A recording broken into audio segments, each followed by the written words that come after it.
मेरा नाम Arthur martial है। मैं मार्शल ग्रुप का प्रेसिडेंट हूँ। स्काई ब्राउन मेरे कॉन्ट्रैक्ट की पत्नी है। उसने अपने होटल स्काई को बचाने के लिए अपने 25वें जन्मदिन में मुझसे शादी कर ली। हुआ यूं, मैं भेस बदल कर स्काई होटल में आया था। मैं इस होटल को खरीदना चाहता था क्योंकि डूबने के कगार पर खड़ी थी। वजह यह थी कि एक बार बचपन में मैं इस होटल में अपनी माँ के साथ आया था और वहाँ की मालकिन की बेटी मुझे झूले पर मिली थी। मैंने अपनी माँ से कहा था कि मैं इस लड़की से शादी करूंगा। इस होटल को छोड़ने से पहले मैंने अपनी माँ का नेकलेस लड़की को दिया था। जब दोबारा मैं भेष बदलकर यहाँ पर कदम रखा, एक लड़की मुझसे टकराई जो दुल्हन के लिबास में थी, लेकिन उसके मंगेतर ने उसकी सौतेली बहन के साथ उसे चीट किया और उसने अपनी शादी तोड़ दी और मुझसे शादी का प्रस्ताव रखा।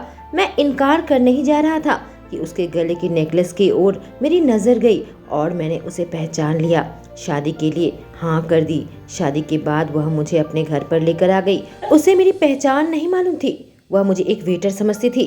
जब उससे अपनी पहचान बताने को सोचा, दो गुंडे हम पर हमला किया। मैं स्काई को बचाने की कोशिश की पर मुझे चोट आ गई। मेरे बाजू से खून निकलने लगा। जब दोबारा से हमला किया, मेरे बॉडीगार्ड बीच में आ गए और हमें बचा लिया। उसे पता चला कि वे मार्शल के बॉडीगार्ड हैं। मैं फिर से झूठ कहा कि यह लोग मेरे ऋणदाता हैं, मुझसे पैसा वसूल करने आए हैं। मैं उनका बॉस नहीं हूँ। स्काई की सौतेली बहन ने उन गुंडों को उसे मारने के लिए भेजा था ताकि वह स्काई के होटल हथिया सके जो शादी के बाद उसके नाम हो चुका था। वह उदास थी और मैं उसे चूमने लगा, पर जैसे ही हम उसके घर पर आए पर उसके मालकिन ने उसे घर से निकाल दिया क्योंकि 3 महीने का किराया नहीं भरा था। वह मुझे देखी और कहा, हम बेघर हो गए हैं। मैंने तुरंत फोन निकाला, अपने असिस्टेंट को फोन किया। नाटक करते हुए मैंने कहा, अंकल स्मिथ, हमारा मेपल स्ट्रीट में एक घर है ना? असिस्टेंट कहा, सर हमने वहाँ एक घर खरीदा है।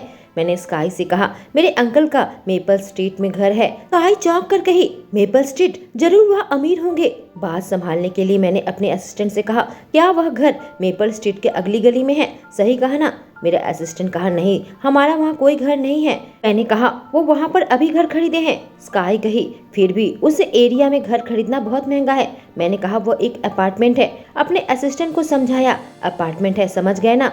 उसने कहा, जी सर समझ गया। मैंने फोन रख दिया। उसने कहा कि फिर भी बहुत महंगा है। मैंने कहा, उन्होंने लोन लिया है, जाने कितने कर्जा उठा रखा है। चलो चलते हैं, कहकर मैंने उसका सामान ले लिया और मेपल स्ट्रीट के पास अपने नए अपार्टमेंट में आ गए जो मेरा असिस्टेंट अभी खरीदा था।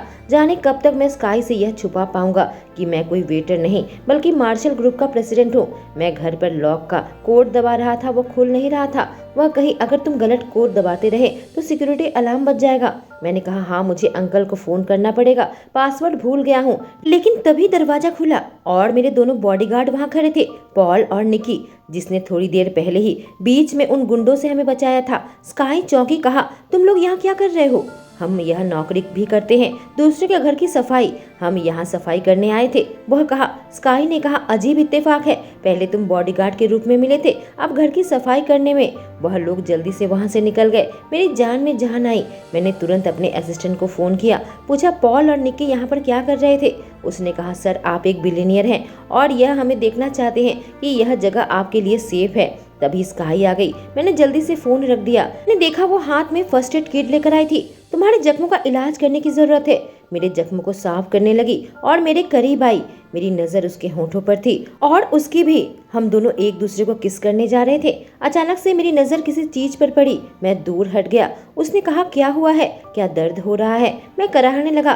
कहा, क्या तुम थोड़ा बर्फ ला सकती हो? हाँ जरूर, कहकर वो वहाँ से निकल गई। मैं उठ खड़ा हुआ, सामने की सीसीटीवी कैमरा को देखा और अपने असिस्टेंट को फोन किया। मेरे घर पर कैमरा क्यों है? सर आप एक बिलियनियर है, यह आपकी हिफाजत के लिए है, उसने कहा। मैं अपना शर्ट निकाला और सीसीटीवी कैमरा को ढक दिया। जैसे ही वह बर्फ लेकर आई, कहने लगी, तुम्हें बर्फ की जरूरत थी तो अपनी शर्ट क्यों उतारी?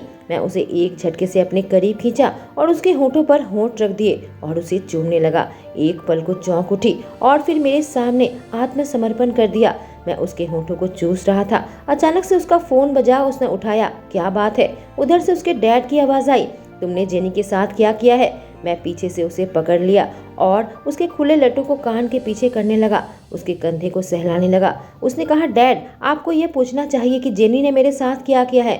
उसके डैड ने कहा, क्या सच में? वह है जो अस्पताल में है और तुम आराम से घर पर बैठी हो? स्काई ने कहा, देखो डैड, इस बारे में मुझे नहीं मालूम। मैं जितना जानती हूँ वह कुछ गुंडों को भेजी थी मुझे मारने के लिए। उसके डैड ने कहा, बेहतर होगा तुम घर पर आओ और जेनी को समझाओ कि तुमने उसके साथ क्या किया। मेरे पास इस बकवास के लिए वक्त नहीं है, कहकर स्काई फोन काट दी। जब वो फोन रखी, मैं उसके कमर में हाथ रखकर उसे करीब खींचा, पूछा, तुम ठीक हो? उसने कहा, मैं ठीक हूँ, अब मुझे थोड़ा आराम करना चाहिए। मैंने कहा, क्यों न हम वह काम जारी रखे जो कर रहे थे। स्काई कहने लगी, इसके लिए बाद में बहुत वक्त है, और वहाँ से चली गई। अगले दिन मैं ऑफिस आया, अपने असिस्टेंट से पूछा, क्या पॉल और उसकी टीम उन गुंडों से निपटी जो हम पर हमला किए थे? उसने कहा, सर फिक्र मत कीजिए, उसे संभाला जा रहा है, लेकिन मैं कहना चाहता हूँ मिस, मैं उसे बीच में काटा, इस बात का ध्यान रखना उसे दोबारा चोट नहीं पहुंचे। हाँ जरूर सर, लेकिन मुझे पता है कि आपको यहाँ से अभी जाना होगा, उसने कहा, और मैं फिर से उसे काटा। और याद रखना, स्काई को नहीं मालूम है कि मैं कौन हूँ। एक मिनट, तुम कहना क्या चाहते हो? मैं पूछा। स्काई रास्ते में है और तुमसे मिलने आ रही है, तुम्हें यहाँ से जाना होगा। इससे पहले कि असिस्टेंट और कुछ कहता, किसी ने दरवाजा खटखटाया। मैं चौंक कर दरवाजे की ओर देखा, बहुत देर हो जाए उसने बात पूरी की। स्काई मुस्कुराते हुए कमरे के अंदर आई, लेकिन फिर मुझे देखकर बिल्कुल चौंकी, क्योंकि मैं सीईओ के चेयर पर बैठा हुआ था। क्या तुम मार्शल ग्रुप के प्रेसिडेंट हो? वह पूछी। नहीं, मैं झट से खड़ा हो गया, मैं मेंटेनेंस वर्कर हूँ जिसे प्रेसिडेंट ने रखा है। मैं जल्दी से अपने असिस्टेंट को अपने चेयर पर बैठा दिया और पूछा, सर कुर्सी ठीक कर दिया है, क्या आपको ठीक लग रहा है? मेरा असिस्टेंट नाटक करते हुए कहा, काफी अच्छा है। तुम्हारा नाम आर्थर है ना? तुम बहुत ही अच्छे नौजवान हो। स्काई उसे देखकर पूछी, तुम प्रेसिडेंट के असिस्टेंट हो ना? मैंने जवाब दिया, हाँ यह है, मिस्टर मार्शल बिजनेस ट्रिप में है और यह एक्टिंग प्रेसिडेंट है। पर तुम्हें इतना कुछ कैसे मालूम? स्काई पूछी। दरअसल मैं समय समय पर आता हूँ यहाँ चेयर ठीक करने के लिए और हमारे बीच में काफी अच्छी बातचीत होती है। उसने कहा, ठीक है, मेरे पास स्काई होटल का इन्वेस्टमेंट प्रपोजल है, प्लीज इसे एक बार देख लीजिए, कहकर उसने उसे टेबल पर रखा। मेरे असिस्टेंट उसे हाथ पर लेकर कहा, यह बहुत अच्छा लग रहा है, हम डील करने को तैयार हैं। उससे स्काई को हैरत का झटका लगा, कही, क्या? पर आप तो इसे पढ़े तक नहीं है। मैंने बात संभालने के लिए कहा, देखो हमें पता है मिस्टर मार्शल की नजरें स्काई होटल पर बहुत लंबे समय से थी। काफी अच्छा लोकेशन, काफी अच्छा इतिहास, इंस्टाग्राम फ्रेंडली है और काफी अच्छा रेपुटेशन है, इसलिए मिस्टर मार्शल को ये बहुत पसंद है और मार्शल ग्रुप का इस होटल में इन्वेस्ट करने का मतलब बनता है। क्या सच में? स्काई मुस्कुरा कर कही। मैंने कहा, हाँ जरूर, और इसे खोलकर अपने असिस्टेंट को पेन पकड़ाया ताकि वो साइन कर दे। उसने जल्दी से साइन कर दिया। स्काई ने कहा, थैंक यू। फिर मुझसे पूछी, अब तुम्हारा काम हो गया है तो क्या तुम अब मेरे साथ चलोगे? मैंने कहा, नहीं, मुझे अभी सोफा ठीक करना है, पहले तुम क्यों नहीं जाती? उसने कहा, तुम्हें पता है मैंने सुना है कि मार्शल ग्रुप के प्रेसिडेंट इतने अच्छे नहीं हैं, वो यहाँ पर नहीं है, होते तो ये डील हमें नहीं मिल पाती। स्काई कही और मेरा चेहरा उतर गया। मैंने कहा, फिक्र मत करो, मैं उसे अच्छे से जानता हूँ, वो अच्छे इंसान है। स्काई अपना सर हिलाई, थैंक यू सो मच, फिर वहाँ से निकल गई। मेरे असिस्टेंट ने राहत की सांस छोड़ी। मेरा सच सामने आते आते रह गया था। मेरा असिस्टेंट पूछा, क्या तुम ठीक हो? मैंने पूछा, कुर्सी काफी आरामदायक है क्या? मेरा असिस्टेंट उठ खड़ा हुआ। मैं चेयर पर बैठा, कहा, इस प्रपोजल को ध्यान से देखना, स्काई होटल को बेस्ट ऑफर करो। मैंने अपना फोन उठाया और स्काई को फोन किया। वह उठाई। स्काई, मैं कहा। वह पूछी, क्या तुम्हारे सोफा का काम हो गया है? मैंने कहा, हाँ लगभग हो गया है, मैं तुम्हें बधाई देना भूल गया, तुम्हें डील मिला है। वह कही, तुम्हारी वजह से, तुमने मेरे बारे में अच्छे शब्द कहे। मैंने कहा, अगर मैं नहीं होता फिर भी मार्शल ग्रुप के प्रेसिडेंट यह डील साइन करते। मुस्कुराकर कही, थैंक यू और लव यू। मैंने फोन रखा, तभी मेरा असिस्टेंट आ गया। मेरे कंधे पर हाथ रखकर कहा, सर आप सच में प्यार में हैं। मैं उसके बातों को हवा में उड़ा दिया। कहानी स्काई की जुबानी। मैं अपने होटल में बैठकर काम कर रही थी। मेरे ऑफिस के अंदर मेरे डैड और मेरी सौतेली बहन आ गई। मेरे डैड कहे, स्काई तुम आखिर हमसे चाहती क्या हो? मैंने कहा, आप लोग मेरे ऑफिस के अंदर आए हैं, आप चाहते क्या है? देखो तुमने अपनी बहन के साथ क्या किया है। उन्होंने कहा। मैंने देखा मेरी बहन के गाल में चोट लगी थी। मैंने पूछा, ये सब क्या चल रहा है? मेरी बहन कही, स्काई तुम्हें होटल पहले ही मिल गई है तो फिर तुम मेरे पीछे आदमी क्यों भेजी? मैंने कहा, एक मिनट रुको, तुमने उन गुंडों को किराए पर लिया था मुझ पर हमला करने के लिए, अब उल्टी कहानी बता रही हो। बहुत हो गया। मेरे डैड चिल्लाए, तुम बहुत ही कुटिल हो, तुम ऐसे ही अपनी बहन के साथ कैसे कर सकती हो? मैंने कहा, वाह, तो अचानक से यह मेरी बहन बन गई। आपको क्या लगता है मैं भूल जाऊंगी आपने मेरे साथ क्या किया है? तुम अकृतज्ञ घटिया औरत हो। अपनी बहन को होटल की जिम्मेदारी सौंप दो, नहीं तो तुम सलाखों के पीछे जाओगी। मेरे डैड ने चेतावनी दी। हाँ स्काई, इसे साइन करो, तुम जेल नहीं जाना चाहती। मेरी बहन नाटक करते हुए कही। मेरे पास गवाह है जो तुम्हारे खिलाफ कोर्ट में गवाही देंगे कि तुम क्रिमिनल को किराए पर लिया था मुझ पर हमला करने के लिए। तभी उसके किराए के गुंडे मेरे ऑफिस के अंदर आ गए। अब नाटक बंद करो मेरी बहन, वह कही। तुम जेल में अपना गुजारा नहीं कर पाओगी। मैंने कहा मैं पहले ही पुलिस को बुला चुकी हूँ और मेरे पास भी गवाह है। जब पुलिस के आदमी मेरे ऑफिस के अंदर आए, मेरी बहन का चेहरा उतर गया। अब मैं उनके गुंडों से पूछी, अब बताओ तुम्हें किसने किराए पर रखा था मुझ पर हमला करने के लिए। मेरी बहन कही, तुम कुछ साबित नहीं कर सकती।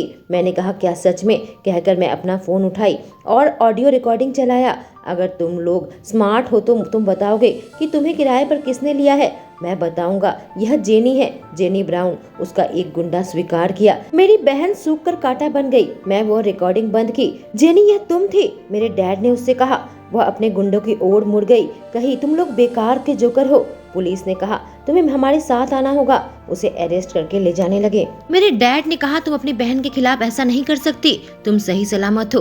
भले ही वह गुंडे को तुम्हारे खिलाफ हमला करने भेजी, पर वह तुम्हारी बहन है।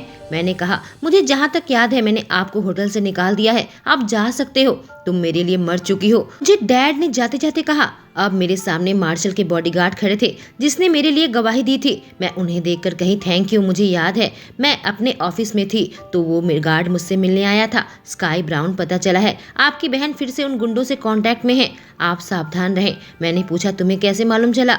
उसने कहा मैं उन पर नजर रखे हुए था क्योंकि अब तक हमें आपसे हमारा पेमेंट नहीं मिला है, हम उन पर नजर रखेंगे, बस हमें हमारा पैसा वापस कर देना। मैंने कहा फिक्र मत करो, यह पैसे जितनी जल्दी हो सके वापस कर दूंगी। कहानी आर्थर की जुबानी। मैं अपने ऑफिस में बैठा हुआ था, तभी मेरे बॉडीगार्ड मेरे पास आ गए। मुझे बताया कि स्काई ने मामला संभाल लिया है। मुझे गार्ड ने पहले ही चेतावनी दी थी कि उसके बहन गुंडों के साथ दोबारा कांटेक्ट में है। मैंने कहा था बस उसे बता दो, मुझे अपनी पत्नी पर भरोसा था कि वो मामला संभाल लेगी। मैं खुश हो गया। कहा मुझे पता था मेरी पत्नी एक जीनियस है, उसकी बुद्धि और मेरी खूबसूरती क्या जोड़ी है। मेरे बॉडीगार्ड कहा कि ये फिर से शुरू हो गए। मैं खड़ा हो गया। मेरा बॉडीगार्ड पूछा सर हम कहाँ जा रहे हैं। मैंने कहा हम घर जा रहे हैं, मेरे पास स्काई के लिए एक सरप्राइज है। मैं अपने घर पर अपनी पत्नी के लिए एक कैंडल लाइट डिनर का अरेंजमेंट किया। तुम मेरे लिए इतना सब कुछ किया। वह अवाक थी। मैंने कहा हाँ, लड़ना, खाना बनाना, काम करना, कई सारे गुणों वाला आदमी और उसमें डेटिंग भी शामिल है। वो हंसने लगी। तब तो हर एक निवाले का मजा लूंगी, वह कही। हमने ड्रिंक पिया और खाना खाने लगे। उसके बाद उसने कहा थैंक यू डिनर के लिए, ये काफी स्वादिष्ट था। मैंने पूछा तुम अच्छे मूड में हो। उसने कहा हाँ हूँ। मैंने कहा मुझे अंदाजा लगाने दो, तुम्हारी फैमिली से कुछ लेना देना है। उसने मुझे सारी बातें बताई, कैसे उसने अपनी बहन और डैड को होटल से धक्के मार कर निकाला। मैंने कहा यह तो कुछ ऐसा है जिसके लिए सेलिब्रेट करना चाहिए। उसने कहा अपने लिए खड़ा होना कितना अच्छा लगता है। अचानक से मुझे दर्द होने लगा। उसने कहा तुम ठीक हो। मैंने कहा नहीं, नहाने से मेरे जख्म में दर्द हो रहा है, तुम इसमें मेरी मदद कर सकती हो। और वह यह बात सुनकर घुटने लगी। मैंने कहा आराम से पियो। उसने कहा फिर मजाक करना बंद करो। मैंने कहा मेरे बाजू में सच में दर्द है। उसने कहा मैंने कभी ऐसे जख्मों का ध्यान नहीं रखा, क्या होगा अगर मैं तुम्हें चोट पहुंचाऊंगी तो। मैंने कहा मैं बस तुम्हें चिढ़ा रहा था, मैं नहाने जा रहा हूँ। मैं उठकर वहाँ से चला गया। तुम किस चीज से डर रही हो, वह कितने अच्छे शेप में है, तो तुम हाँ क्यों नहीं कह देती। स्काई खुद से बात करते हुए टेबल साफ कर रही थी। मैंने सुन लिया और उसके पीछे आ गया। हाँ तुम हाँ क्यों नहीं कहती। मैं पीछे से उसके कमर को पकड़ लिया। वो झटके से मेरी ओर मुड़ गई और मेरे खाली सीने से टकराई। मुझे चोट लगी है। मैं उसके कमर में हाथ रखकर कहा क्या तुम मुझे कपड़े पहनने में मदद करोगी। वो मेरे सीने के साथ चिपकी हुई थी। वह कही तुम पीछे हो जाओ ताकि मैं तुम्हारी मदद कर सकूं, और मेरे हाथ से शर्ट ले ली और मुझे पहनाने लगी। मेरी वजह से तुम्हें चोट लगी है, इतना तो मैं कर सकती हूँ। वह जल्दी जल्दी मेरे शर्ट के बटन लगा रही थी। मैंने कहा स्काई मुझे छुओ। वो घबरा गई। मैं नहीं कर सकती, पर मैं चाहता हूँ, मैं उसे सहलाते हुए कहा। जब उसकी आंखों में देख रहा था वो निगलने लगी।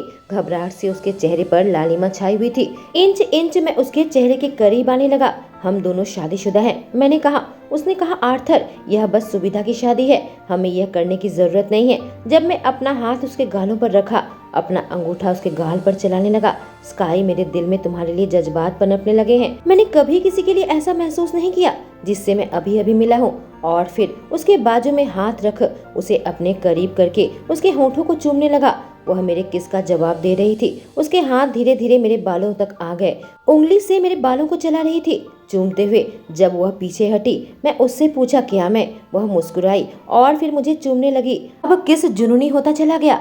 मैं अपने हाथों से उसके कमर और पीठ को सहला रहा था। वह अपने हाथ मेरे गर्दन और बालों में चलाने लगी। जब हम एक दूसरे को पूरी तरीके से चूम रहे थे, तभी उसका फोन बजा। वह पीछे मुड़ गई और अपना फोन उठाई। हाँ ब्रिज बताओ, मैं तुम्हें कल का शेड्यूल बताना चाहता हूँ, वह कही। हाँ बताओ। मैं उसके करीब आ गया, उसके ड्रेस की बटन पीछे से खोलकर उसके पीठ को खाली कर दिया और उसे चूमने लगा। वो हल्के हल्के सिसकी ले रही थी। सुबह मॉर्निंग मीटिंग है मार्शल ग्रुप के प्रोजेक्ट के बारे में, ब्रिज ने कहा जब स्काई की सिसकी निकल रही थी। वह पूछा क्या तुम ठीक हो, बताओ। वह खुद को काबू करने की कोशिश कर रही थी, पर मैं उसे जुनूनी तरीके से कंधे में चूम रहा था। वह खुद को रोक नहीं पा रही थी। उसकी सिसकी मुझे और उत्साहित कर रही थी। और रात में तुम्हारा एक बिजनेस डिनर है, ध्यान रखना, उसने कहा। जब मैं उसके कानों को काट रहा था, अपने हाथ से उसे अच्छे से पकड़ लिया था। ठीक है, वो कही। उसने कहा आज के लिए इतना ही और फोन रख दिया। वह मेरी ओर मुड़ गई। मैं उसकी जॉलाइन को और उसके गर्दन को चूमने लगा। एक हल्की सी सिसकी उसके मुंह से निकली। मैं अभी उसके गर्दन पर छोटे छोटे चुंबन दे रहा था। गाउन की स्ट्राइप को नीचे कर दिया। अगली चीज जो मैं जानता हूँ, उसके गाउन को उतारा। वह चौकन्ना हो गई और वह पीछे मुड़ गई। अपने आप को अपने बाजू से छुपाने की कोशिश की। मैं एक कदम उसके करीब लिया और मेरा सीना उसके खाली पीठ से स्पर्श हुआ। उसके नग्न कंधों पर अपना हाथ रखा और बहुत धीरे से फुसफुसाया, स्काई। मेरी आवाज बिल्कुल मादक निकली, जिससे उसका शरीर कांप उठा। दिल तेजी से धड़क रहा था। मैं धीरे से उसे अपनी ओर घुमाया, अभी अपना सर झुकाकर रखी थी, जैसे कि श्योर नहीं थी कि मेरी आंखों में देखना चाहती है या नहीं। मैंने उसके छोटे हाथों को अपने बड़े हाथों में पकड़ लिया। मैंने उसके हाथों को ऊपर किया और अपने होठों से उसके हाथों के पीछे चूमने लगा। उसके हाथों की उंगलियां कांप रही थी। मेरे बाजू में अभी दर्द है, तुम इसमें मेरी मदद क्यों नहीं करती, मैं उससे कहा। जब अपनी कांपती हुई उंगलियों को उठाकर मेरे शर्ट के बटन खोलने लगी। मेरी सांस उसके त्वचा में गिर रही थी। मैं उसकी उंगलियों को अपने सीने में महसूस कर सकता था। उसने कपड़ा मेरे कंधे से नीचे गिरा दिया। कुछ कर ना सकी, बल्कि मेरे सीने को देखने लगी। अपने हाथ मेरे नग्न सीने के पास लेकर आई और मेरे मसल को छूने लगी। उसका स्पर्श मेरे त्वचा में बिल्कुल पंख की तरह लग रहा था। उसके हल्के स्पर्श से मैं कांप उठा। मेरे मसल्स बिल्कुल टाइट हो गए। मेरे रिएक्शन को देखकर वह एक्साइटेड हो गई। वह अपने हाथ मेरे सीने में रखकर मेरे दिल के धड़कन को महसूस करने लगी। बहुत प्यार से मेरे सीने को चूम रही थी। मेरी सांसें अटक गई। अगले ही पल मैंने उसे उठा लिया और बहुत प्यार से उसे अपने बिस्तर पर रखा। कितनी कमाल की है मेरी दुल्हन।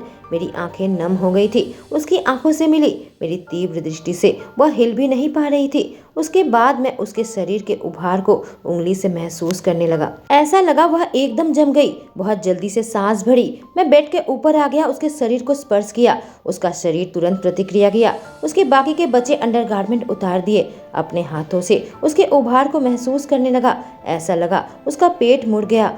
वह कराहने लगी, सिसकी लेने लगी। मेरे मात्र एक स्पर्श से मैं उसे किस कर रहा था। उसके होठों से धीरे धीरे नीचे आता हुआ, बहुत ही खूबसूरत औरत हो, तुम मेरी हो, मैं फुसफुसाया। मेरी उंगली उसके शरीर को महसूस कर रही थी। वह खोई हुई थी इस जुनून की गर्मी में। ऐसा लग रहा था कि और कुछ नजर नहीं आ रहा, सब धुंधला हो गया था। उसका शरीर गर्म हो गया था। मेरे चौड़े कंधे तक आई और मेरे कंधे के त्वचा को महसूस करने लगी। मैं दोबारा से उसे किस करने लगा। मैंने देखा वह बिल्कुल गीली थी। तुम मुझे चाहती हो, मैं पूछा। हालांकि मुझे अब इसका जवाब मालूम था। हाँ, वह सिसकी लेते हुए भीख मांगने लगी। प्लीज। मैंने उसे हल्का सा उठाया और उसके अंदर समा गया। मेरा विश्वास करो, मैं तुम्हें कभी चोट नहीं पहुंचाऊंगा, मैं कहा। जब अपने हाथ उसके शरीर पर चला रहा था, उसका दर्द कम हो गया क्योंकि अब उसे सुख का एहसास हो रहा था। मैं धीरे धीरे काम जारी रखा। उसने अपने हाथों को मेरे गर्दन पर रखा हुआ था। उसका शरीर मुझे स्वीकार रहा था। मैंने गति बढ़ा दी और अब दोनों किनारे पर पहुंच गए। वह मेरा नाम ली। मैं बिल्कुल जंगली हो गया। ऐसे ही हमारी शादी पूरी हुई और वह मेरी हो गई। कहानी स्काई की जुबानी। सूरज की पहली किरण के साथ मैं आंखें फरफराई। जब आंखें खोली, पहली चीज मैं देखी, मैं कवर के नीचे थी और मेरे जिस्म में कपड़े नहीं थे। मुझे रात की बातें याद आने लगी, जो खूबसूरत लम्हा मैं आर्थर के साथ बिताया था। मेरे चेहरे पर हल्की सी मुस्कान आ गई। तभी मेरे सामने आर्थर खड़ा हो गया। मेरी नजरें उसके चेहरे पर गई जिसमें एक छोटी सी मुस्कान थी। मैं मुस्कुराने लगी। उसके होठों पर एक नखरे की मुस्कान थी जिससे एक पल को मैं पीछे हुई। क्या तुम मेरे कपड़े पहनने में मदद करोगी? उसने कहा। नहीं, बिल्कुल भी नहीं। मैं हंसने लगी, लेकिन फिर वह मुझे गुदगुदी देने लगा। क्या कर रहे हो? मैं हंसते हुए कही, ठीक है, मत करो, बंद करो। मेरी आंखें उसके शरीर को देख रही थी। वह जींस पहना हुआ था, बिल्कुल टॉपलेस था और गर्मी मेरे चेहरे पर आई। ऐसा लगा मैं स्टोव से भी ज्यादा गर्म हूँ। जो देखा तुम्हें पसंद आया? उसने पूछा। कितना अच्छा रहेगा जब मैं तुम्हें सेक्सी कपड़ों में मेरे लिए खाना बनाते हुए देखूंगा, उसने कहा। मैं दोबारा से ब्लश करने लगी। नाटक करते हुए अपनी आंखें घुमाई। बिल्कुल मेरे करीब आ गया, मुझे थाम लिया। तुमने मुझे क्यों नहीं उठाया था? मैं पूछी। तुम नींद में कितनी खूबसूरत दिख रही थी, उसने कहा। उसके स्पर्श से मेरे रीढ़ के नीचे सिहरन दौड़ी, जिससे मैं अपने होंठ काटने लगी। उसने अपना शरीर मेरे शरीर से चिपका दिया। वह मेरी गर्दन के त्वचा को चूमने लगा। उसके होंठ मेरे गर्दन के नीचे से उतरने लगे, हल्के हल्के चूम रहा था। शिट, तुमने सुबह सुबह मुझे इतना कड़क बना दिया, वह कहा, जो कि सच था। मैं उसके एक्साइटमेंट को महसूस कर सकती थी। तुम ठीक हो? वह पूछा। उसकी आवाज में मेरे लिए फिक्र थी। हल्का सा दर्द हो रहा है, मैंने कहा। क्या अब हम ब्रेकफास्ट करें? मैं हकलाते हुए कही। हाँ जरूर, मैं ब्रेकफास्ट करने के लिए मरा जा रहा हूँ, अपनी जीभ मेरे गर्दन पे चलाते हुए कहा। सच में खाने के बारे में बात नहीं कर रहे ना? मैंने कहा जब मैं निगल रही थी। मुझे पता है कि यह कहाँ जा रहा है। मैं उसके प्रभाव में आ रही थी। वह मुझे उठा लिया और सोफे पर लेकर आया, मेरे कमर के नीचे पकड़ा। ऐसा लग रहा था वह अपना ब्रेकफास्ट का पूरा मजा उठाने वाला है। मैं कराहने लगी, अपनी आंखें बंद कर ली। आर्थर, उसका नाम मेरे मुंह से निकला। मैं अपने होंठ काटने लगी। उसका फोन बजा। मैंने कहा, फोन क्यों नहीं उठा रहे? कुछ जरूरी होगा। वह गुस्से में था। अपने पैंट के पॉकेट से फोन निकाला और फोन का बटन प्रेस किया। उसका असिस्टेंट था, उसे काम के लिए बुला रहा था। यह सही समय नहीं है, उसने अपने असिस्टेंट से कहा। मैं कोशिश कर रही थी कोई आवाज न करूं।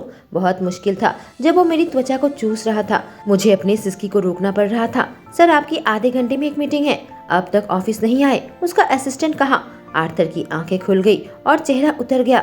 रुक जाओ, मैं उससे दूर हटी। तुम्हें ऑफिस जाना होगा, तुम्हारी मीटिंग है। नहीं, बिल्कुल भी नहीं, वह कोसने लगा। उसके चेहरे पर निराशा साफ झलक रही थी। तुम्हें जाना चाहिए, वह लोग तुम्हारा इंतजार कर रहे हैं।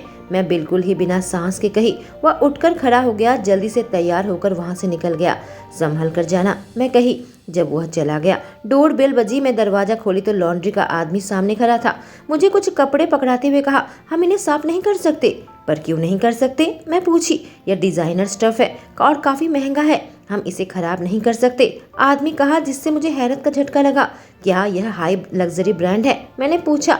यह शर्ट अकेले ही $1,00,000 से ज्यादा है, उस आदमी ने बताया। क्या $1,00,000? मैं सदमे से पूछी। उसने कहा हाँ, वहाँ से चला गया।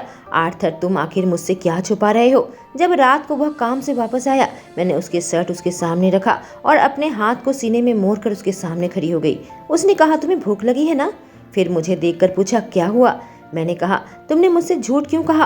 वो परेशान लगने लगा। तो तुम्हें पता चल गया? मैं कोई बेवकूफ नहीं हूँ, मुझे पता नहीं लगेगा। यह शर्ट $1,00,000 का है। शर्ट उठाकर उसे दिखाई। यह पैंट $1.5 लाख का है और यह सूट कस्टम मेड है, मैंने उससे कहा। और वह पूछा, अच्छा तो तुम कपड़ों के बारे में बात कर रही हो? और सांस छोड़ा और बहुत खुश नजर आया। मैंने कहा, तुम अजीबोगरीब काम करते हो, तुम्हारे पीछे रिंदार पड़े हुए हैं और तुम इतने लग्जरी ब्रांड के कपड़े पहनते हो। साथ ईमानदार रहो आर्थर, मैं कही। उसने कहा, कंपनी का यूनिफॉर्म है, मुझे पता होता इतना महंगा है तो इसे मैं बेच दिया होता। कंपनी का यूनिफॉर्म? मैंने पूछा। मार्शल ग्रुप पता है ना, मुझे बहुत मेहनत से यह नौकरी मिली, उसने जवाब दिया। और अब मैं कपड़ों को देखने लगी। अचानक से कोट के पॉकेट से मुझे सीईओ का कार्ड मिला। वह मेरे हाथ से छीन लिया। कहा, यह मार्शल ग्रुप के सीईओ का कार्ड है, मुझे लगा था तुम्हें इसकी जरूरत पड़ेगी, तब तुम उससे डील करने जा रही थी, पर तुमने वह डील खुद ही हासिल कर ली, उसने मुझसे कहा, जिससे मेरे चेहरे पर एक मुस्कान आई। मैंने पूछा, तुम मेरे लिए यह नौकरी हासिल किए हो? वह मेरे करीब आ गया, मुस्कुरा कर कहा, यह पूरा सच नहीं है, इसके पैसे भी काफी अच्छे हैं, जिससे मैं हल्का सा हंसने लगी। वह मुझे अपने करीब खींचा और अपनी बाहों से लगा लिया।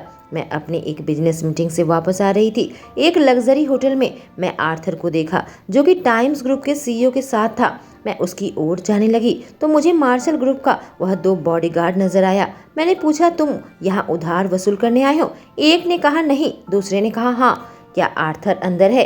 एक ने कहा नहीं, दूसरे ने कहा हाँ, और फिर एक दूसरे को देखने लगे। मैंने कहा ठीक है, थैंक यू, और फिर उनके बीच से दौड़ते हुए मैं अंदर आ गई। मैं जल्दी से आकर चिल्लाई आर्थर। तभी वह लोग घबरा गए और आर्थर की पैंट में ड्रिंक गिर गई। दूसरा आदमी उसके पैंट को साफ करने लगा, उसके हाथ पकड़ी और खींचकर कोने में लेकर आई। क्या यह टाइम्स ग्रुप के प्रेसिडेंट नहीं है?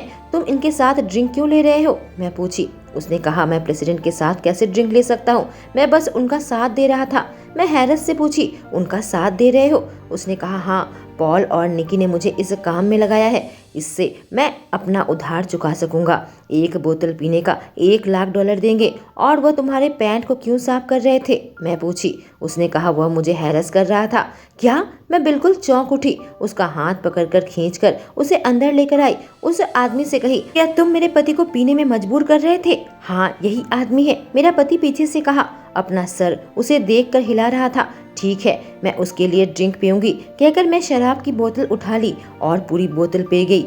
फिर बोतल रखकर पूछी, क्या इतना काफी है कि और पीऊं? वह आदमी कहा नहीं नहीं, इतना काफी है। ठीक है, तुमने जैसा वादा किया था, फिर मुझे $1,00,000 दो। मेरे पति पीछे से कहा, हाँ दो इसे, और पैसे निकाल कर मुझे दे दिया। कहानी आर्थर की जुबानी। मुझे जल्दी ही स्काई को सारी सच्चाई बतानी होगी। मैं बाल बाल बचा। उसने मुझे टाइम्स ग्रुप के सीईओ के साथ देख लिया। उसे यह भी पता है कि मैं महंगे कपड़े पहनता हूँ। मैं झूठ ज्यादा दिन नहीं चला सकता। टाइम्स ग्रुप का सीईओ से कहा कि वह डील पक्की हुई और मैं स्काई के साथ बाहर निकल गया। वह कुछ ज्यादा ही शराब पी रखी थी, बिल्कुल नशे में चूर थी।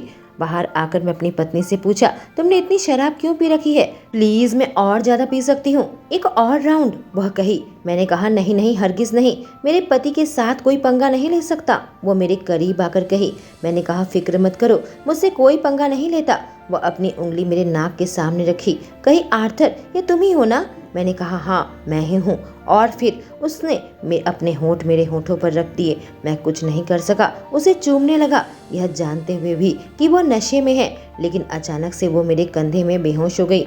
मैंने उसे ठीक दुल्हन की तरह उठा लिया, अपने कार तक लेकर आया, उसे बेड के ऊपर बैठाया। वो बैठकर मुस्कुराने लगी, कहने लगी, तुम हॉट हो, क्या तुम मेरे पति हो? मैं उसकी तरफ देखा। हाँ मैं हूँ, उसने कहा। लेकिन एक मिनट, तुम तीन क्यों नजर आ रहे हो? इनमें से तुम कौन हो? सभी मैं ही हूँ, मैं कहा। उसने कहा तुम्हें पता है मेरा पति काफी हॉट है, किसी भी सेलिब्रिटी से। क्या सच में? मैं पूछा। उसने कहा हाँ, वह दुनिया का सबसे हैंडसम आदमी है। क्या तुम मुझसे प्यार करती हो? मैं पूछा। उसने कहा हनी, तुम यहाँ पर क्यों हो? तुम कितने गॉर्जियस हो, तुम्हारी इतनी क्यूट नाक है, इतनी खूबसूरत आंखें हैं और चूमने लायक होंठ है। मुझे देख कर कही।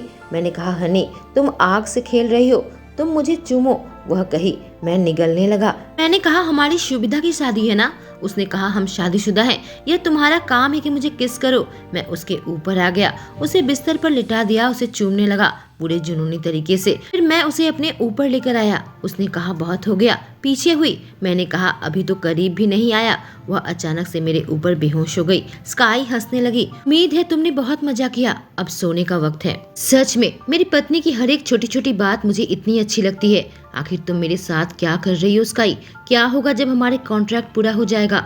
क्या होगा जब मेरी सच्चाई तुम्हें मालूम चलेगी? मैं वादा करता हूँ मैं हर मुसीबत में तुम्हारा साथ दूंगा, बस मुझे कभी छोड़कर मत जाना। इन ख्यालों के साथ मैं अपनी आंखें बंद कर ली, उसे अपने करीब कर लिया। दोस्तों, इस कहानी के आखिरी एपिसोड के लिए मेरे साथ बने रहें। इसका पिछला एपिसोड मैं कमेंट सेक्शन में पिन कर दूंगी। Thank you.